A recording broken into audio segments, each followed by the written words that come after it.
Magandang umaga! Kumusta po? Narito po ulit ang update natin para sa lagay ng ating panahon. Ngayong umaga po ng October 31, 2025. Sa ngayon po ay patuloy pa rin natin na binabantayan ang LPA na nasa labas po ng Philippine Area of Responsibility habang nasa layo po ng 1,610 km east ng Davao Region na consistent pa rin ang ipinapakita na kikilos yan pakanluran at consistent rin na posible yan natatawid sa ating kalupaan mula po dyan sa silangan ng Visayas, kikilos pa west, northwestward, paakyat sa may Mimaropa o kaya ay babaybayin ang Kabisayaan patungo po dyan sa may Palawan. Pero paalala lamang po na posible pa na magbago ang forecast na ito lalo na at malayo pa ang sama ng panahon na ating binabantayan. Samantala mula sa mga kalapan na nandyan po sa malapit sa Palawan ay posible na may sama ng panahon na mabubuo. Ayon po yan sa ipinalabas ng Pag-asa na Tropical Cyclone Threat Potential.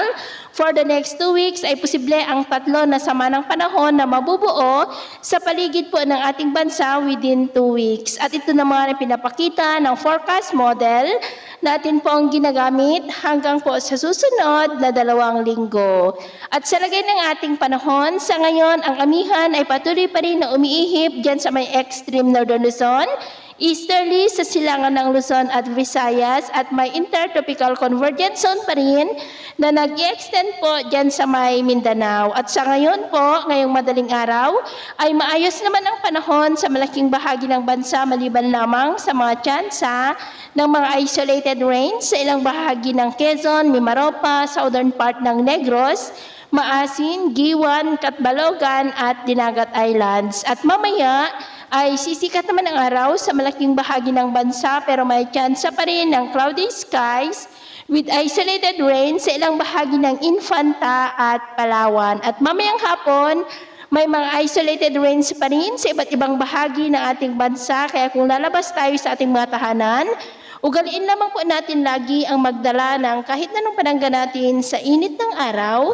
at proteksyon na rin po sa mga biglaang buhos ng ulan. At sa atin naman po mga baybayin, wala naman po tayong nakataas na gale warning signals sa ngayon pero iba yung pag-ingat lamang po kung papalaot tayo para po mas makaiwas sa mga sakunang pangkaragatan. So, ito po ang latest update natin sa araw na ito. At ako po muli si James na nagsasabing sa kahit na pagsubok po na darating sa ating buhay, huwag na huwag po tayong mawawalan ng pag-asa. Thank you and God bless!